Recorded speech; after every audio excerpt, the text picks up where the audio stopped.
song.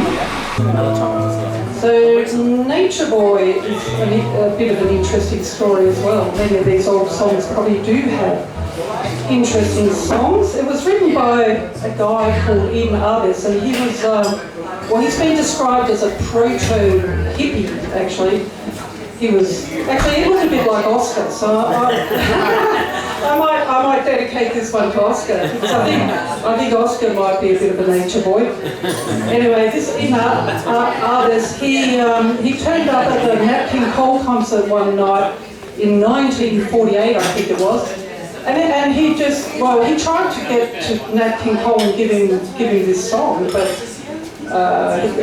Nat's keeper wouldn't let him anywhere near him, so he had to go to the keeper. But in any case, he gave it to him, and Nat King Cole, after a bit of a struggle with his recording company, I think, finally managed to make it famous. Actually, I think not many people don't know this song, Nature Boy.